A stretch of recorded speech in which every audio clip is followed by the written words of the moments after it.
My son bought his father-in-law a $90,000 truck, and then he told me he couldn't afford my $18. Heart medicine. Let me say that again. He bought a brand new top-of-the-line, fully loaded truck for his wife's father, and then just days later he stood in my trailer, looked me in the eye and said, "Dad, I'm really sorry, but things are just too tight right now." That was the moment my world shattered. Not with a loud crash, but with a quiet, almost casual whisper that sliced through every memory of every sleepless night I had spent working double shifts to buy him shoes, to buy him books, to make sure he never felt poor. I'm a simple man. I spent 32 years of my life working on an assembly line at a factory that made parts for agricultural equipment. It wasn't glamorous. It wasn't easy, but it was honest.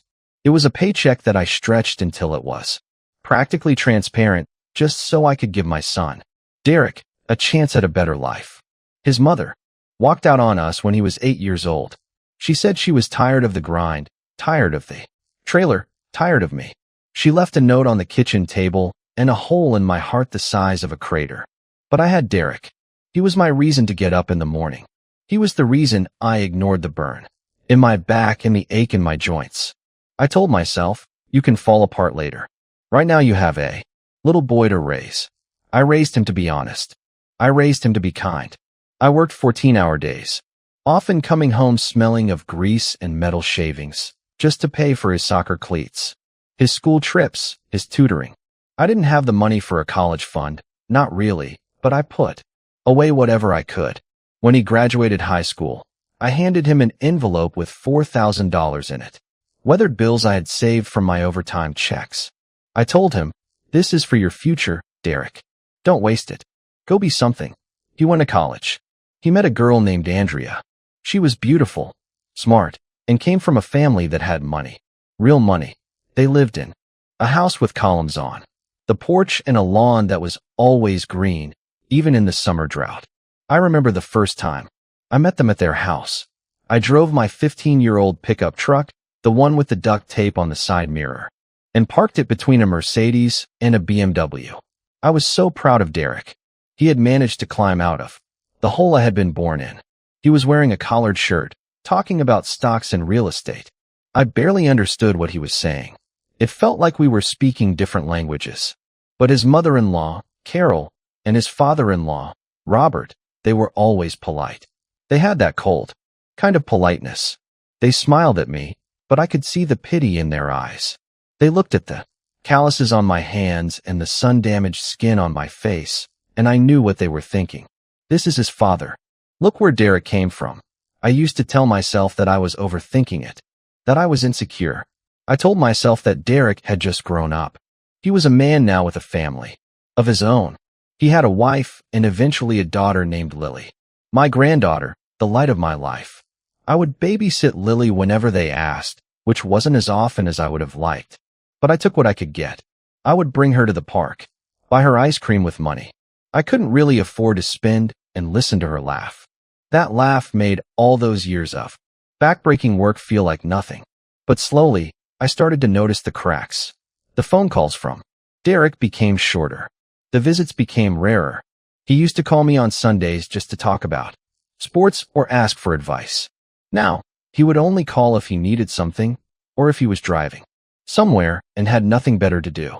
He stopped asking about my job. He stopped asking about my health. It was always about him, his job, his promotion, his new car, his house, his life. I tried to be happy for him. I really did, but there was a part of me that felt like I was being left behind, like the father who sacrificed everything to give him a jump start had now become an inconvenient reminder of where he came from. I was the trailer park, the duct tape, the cheap cologne, and he was the country club, the luxury SUV, the designer suits. Then things got worse. Andrea's father, Robert, seemed to take a special interest in Derek's career. He was retired, but he knew people. He had connections. He helped Derek get a better job, a management position that I didn't even understand. Derek owed a lot to Robert, and he started to act like it. He started calling Robert Dad. I don't know why that hurt as much as it did, but it felt like a knife twisting in my gut. I had been Dad for 35 years. I had earned that title with sweat and tears. And suddenly, this man who had never changed a diaper in his life, this man who had never worked a day of manual labor was getting the respect I had starved for. But I never said anything. I bit my tongue. I smiled at the family gatherings, where I felt like a ghost at a banquet.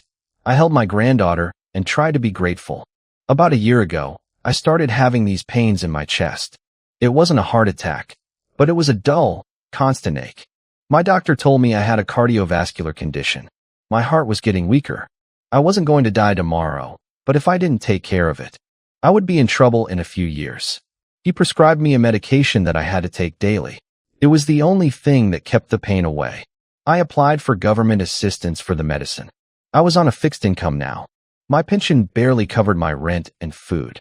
But the application was taking forever. The bureaucracy was a nightmare. Paperwork kept getting lost. They told me to be patient. So while I was waiting for approval, I had to pay out of pocket. Let me tell you about the cost. The medicine cost $18 for a 30-day supply. That's it. 60 cents a day. It was the only thing standing between me and a hospital bed. I could handle the rent. I could handle eating ramen and eggs for dinner. But I couldn't skip that medicine. I told myself that as long as I had that pill, I would be okay. I would survive to see Lily graduate high school, maybe even college. I had managed to scrape by for a few months. I budgeted like a hawk. I turned the air conditioning off in the middle of summer just to save the $10 on my electric bill. I walked to the store instead of driving to save gas. I was doing okay. I was just barely okay. Then the week came. It was a bad week. My pension check was delayed. There was some glitch in the system. I had paid my rent, but I was left with $23 to my name. I had a few days left of my medication, but I knew I was going to have to face the music. I was going to have to choose between eating for the next 2 weeks or buying my pills. I decided to call Derek. I hadn't asked him for a single dime since he graduated college. I had never asked for help. I was too proud. I was too stubborn. But this was my life we were talking about. I dialed his number with a lump in my throat. He answered on the second ring. Hey, Dad, what's up? I tried to sound casual. Hey, son, how are you? How's Lily? We're good. Listen, I'm kind of in the middle of something. I'm meeting a client in 10 minutes. What's going on? The rush in his voice made me freeze. I didn't want to be a burden. I never wanted to be a burden. I took a deep breath. I hate to ask you this, son, but I'm in a bit of a pickle. My pension check was delayed, and I need to get my medication refilled. It's not expensive. It's only $18. Could you spot me until my check comes through? I promise I'll pay you back next week. There was a pause, a long, painful pause. I could hear him breathing on the other end of the line. Then he sighed. It was a heavy sigh like I was asking him for a kidney. Dad, he said slowly, I'm really sorry, but things are just so tight right now. You know, with the mortgage and the car payments and Lily's school, I just don't have any spare cash at the moment. I almost dropped the phone. Spare cash? $18? I couldn't process it. My mind went blank. I was standing in my small, cramped kitchen, holding a cordless phone that had a cracked screen, and I was looking at a pile of bills I couldn't pay. I'm not asking for $100, son, I said, my voice cracking. It's $18. For the medicine. I need to make my heart work. Dad, I know I get it, but I'm stretched thin. Andrea and I had a budget meeting, and we're cutting back on everything for the next few months. I have to think about my family. My family. He said my family. He was talking about his wife and daughter. And in that moment, I understood that I wasn't in that category anymore. I was an outsider. Okay, I said, my voice barely a whisper. I understand. I'm sorry to bother you. It's okay, Dad. I'll call you next week. That was it. The click of the phone hitting his receiver echoed in my trailer like a gunshot. I just stood there for a long time, staring at the wall. I didn't cry. I think I was too shocked to cry. I just felt numb. I went to the bathroom and looked at my pill bottle. I had 3 left, 3 pills for the next week. I took one out and looked at the small white tablet. It was the only thing keeping me alive, and it was worth less than what my son spent on his morning coffee at the fancy cafe he liked to go to. That evening, I did the only thing I could think of. I took a knife and I cut the pills in half. I figured I would take half a dose just to stretch it. The doctor had told me never to do that it could be dangerous. But what else was I supposed to do? 3 days later, I was scrolling through Facebook on my outdated phone. I don't even know why I still looked at social media. It was just a sea of people, posting vacation photos and expensive dinners. But then I saw it, a photo of a shiny, enormous pickup truck. It was midnight blue with massive tires and chrome trim. It was parked in front of a house I didn't recognize, but it looked like a showroom. The caption read, "A little surprise for the best father-in-law in the world. He's been working hard on his farm, and he needed an upgrade. Thank you, Derek. We love you." I stared at the photo for a long time. I zoomed in on the truck. I looked at the fancy interior. I looked at the massive engine. I scrolled through the comments. People were congratulating Robert. People were praising Derek. People were talking about how generous he was. I did the math in my head. A truck like that, brand new, fully loaded. It was $90,000. $90,000. And he had just told me he couldn't afford $18. It felt like a physical blow. My heart, the one that was already struggling, started to hammer in my chest. It wasn't just anger. It was a profound, soul-crushing sense of betrayal. I was the one who had worked double shifts so he could eat. I was the one who went without so he could have. And I had been reduced to something less than his morning latte. I didn't call him. I didn't text him.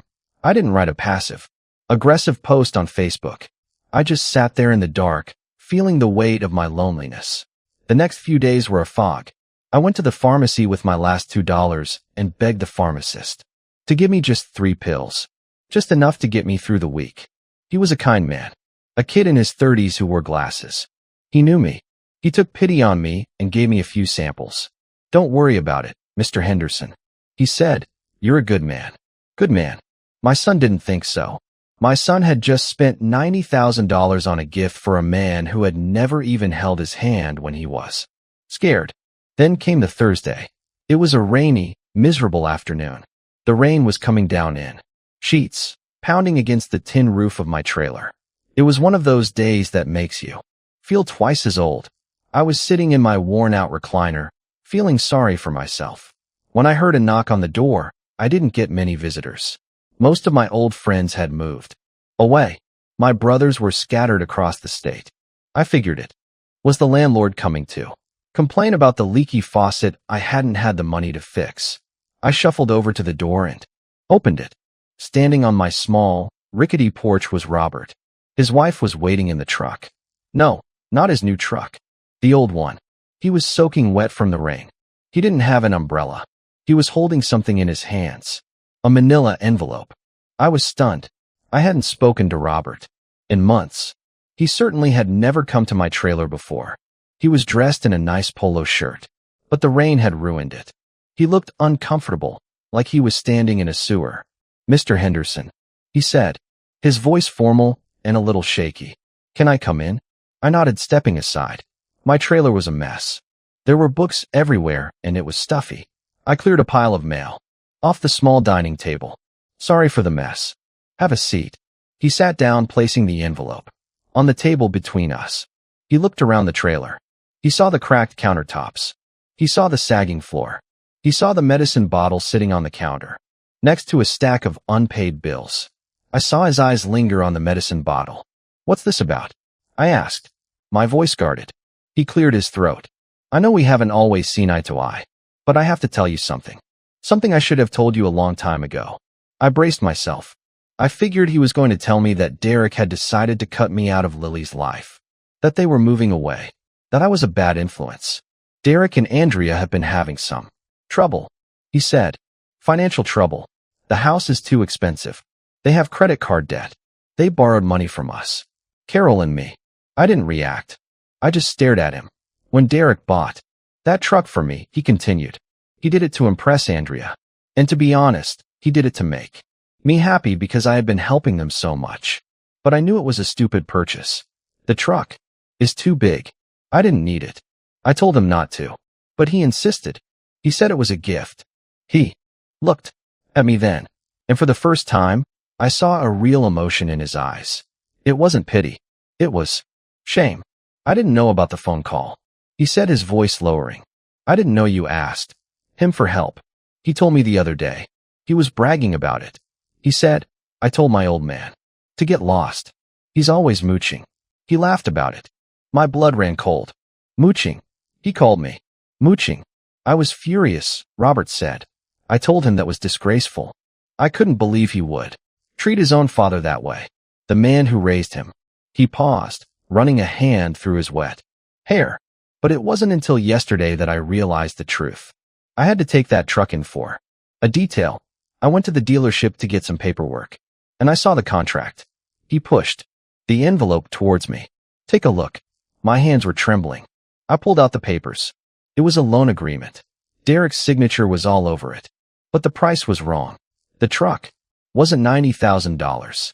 It was $130,000. The interest rate was astronomical.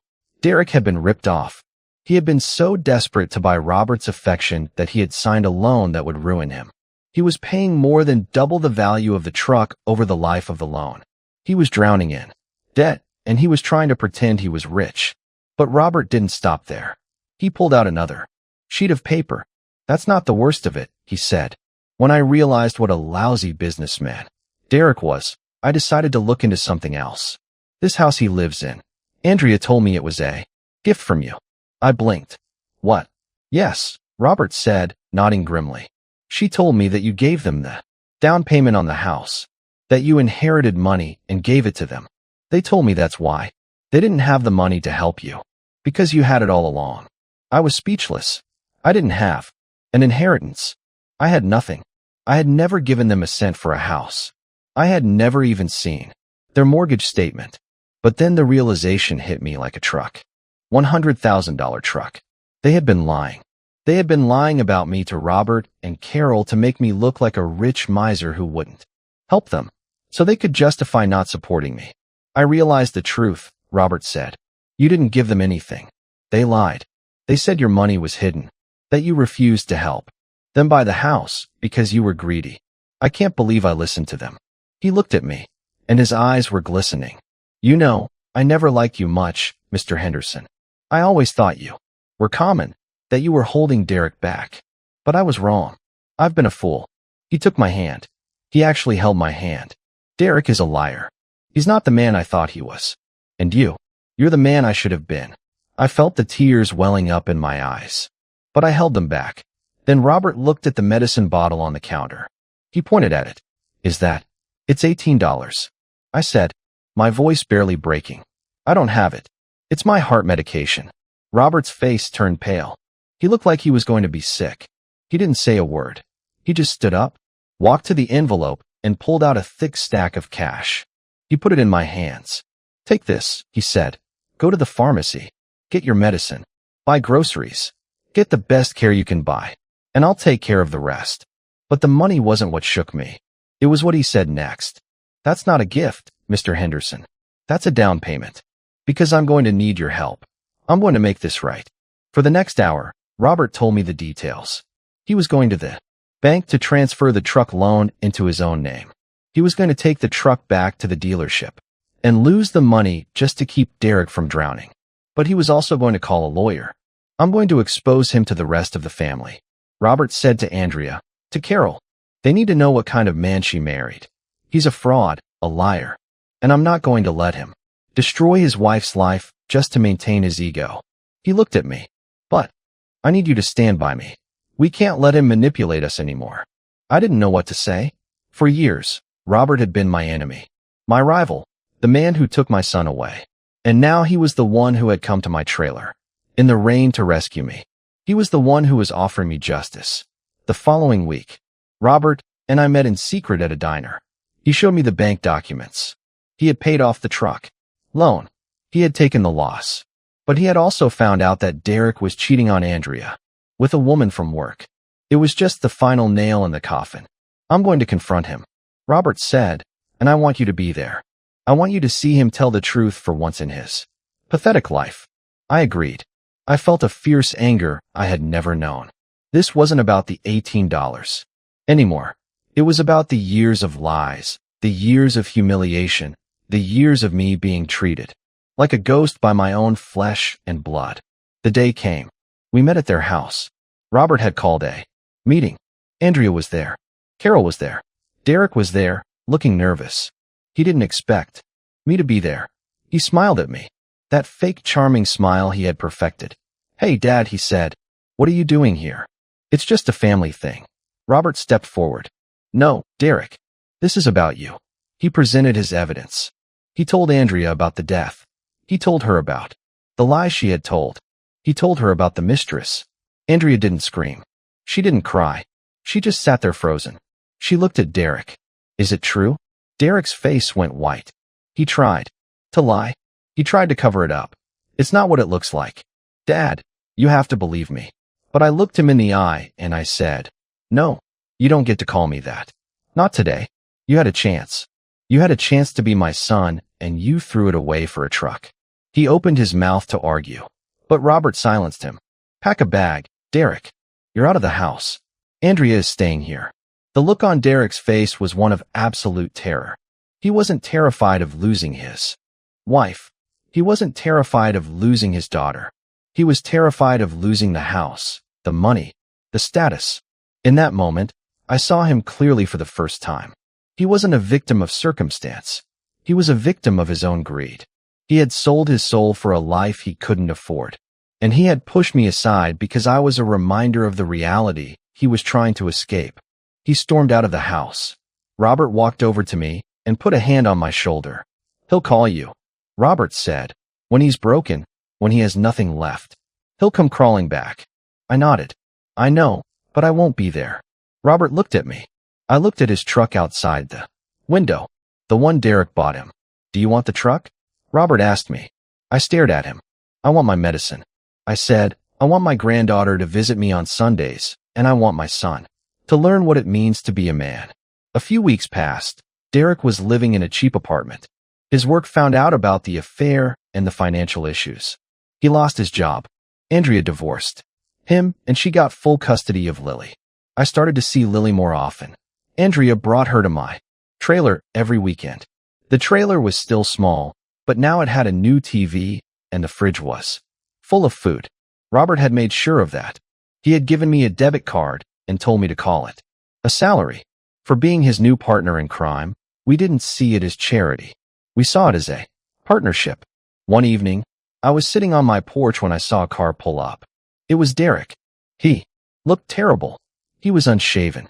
His clothes were wrinkled and his eyes were hollow. "Dad," he said, walking up to me. I didn't get up. I just looked at him. "You were right," he said, his voice cracking. "I was a fool. I lost everything. Andrea took Lily. Robert hates me. I'm drowning. In debt. I can't pay back. What do you want, Derek?" He looked at me. "I need help. I need you to forgive me." I looked at the horizon. The sunset was beautiful. The world kept turning. I thought about the days when he was a little boy sitting on my lap, telling me he wanted to be just like me when he grew up. "I can't give you money, Derek," I said. "I don't have any, but I can give you the same advice I gave you when you were a boy. Be honest, work hard, and never ever take the people who love you for granted." He started to cry. He fell to his knees on my porch. "Please, Dad, I have nothing left." I looked down at him. This man who was my son. I felt the ache in my chest. The pain of years of sacrifice, years of love, years of betrayal. I stood up. I walked into my trailer, and I closed the door. I didn't look back. The next day, the mailman came to my door. He had a package. It was a letter from Robert. Inside was a picture of Robert, Andrea, Carol, and Lily smiling on a boat. Behind them was a truck, but it wasn't the expensive truck. It was an old beat-up truck, a truck that was paid for, and there was a note attached. "Mr. Henderson, we've sold the big truck. We bought this one for the farm. It does the job just fine, and here's the best part. I used some of the leftover money to set up a college fund for Lily, not a big one, but enough, because she needs to learn the value of $1 and the value of family. If you ever need a ride, I'm here, and if you ever want to see Lily, just call. You're her grandfather. You always will be." I read the note 3 times. I put it in my pocket, took my medicine, and sat on my porch. Derek came back to the trailer. A few more times. Begging, I never let him in. I listened to him cry, but I didn't open the door. It's been a year now. I watched Lily grow up. She's in second grade. She draws me pictures. She calls me Pops. She doesn't know about the money or the lies. She just knows I'm her grandfather. And Derek, he's still trying to put his life together. He is working 2 jobs. He is paying off his debts. He calls me on Sundays, but now it's different. He's not begging. He's just talking, just like we used to. He talks about the weather. He talks about his day. He talks about Lily. I let him talk. I let him apologize, but I don't trust him. Not yet. I learned a lot this year. I learned that love isn't a transaction. It isn't about what you get out of it. But I also learned that you have to protect yourself. You have to let people fall so they can learn to fly. Sometimes the most loving thing you can do is close the door. My son bought his father-in-law a $90,000 truck. Then he told me he couldn't afford my $18 heart medicine. But that day he taught me the most valuable lesson of all, how much I'm actually worth. And it turned out my value was never in the money I had. It was in the door I could close and the door I could open for my granddaughter. The ultimate revenge wasn't making him suffer.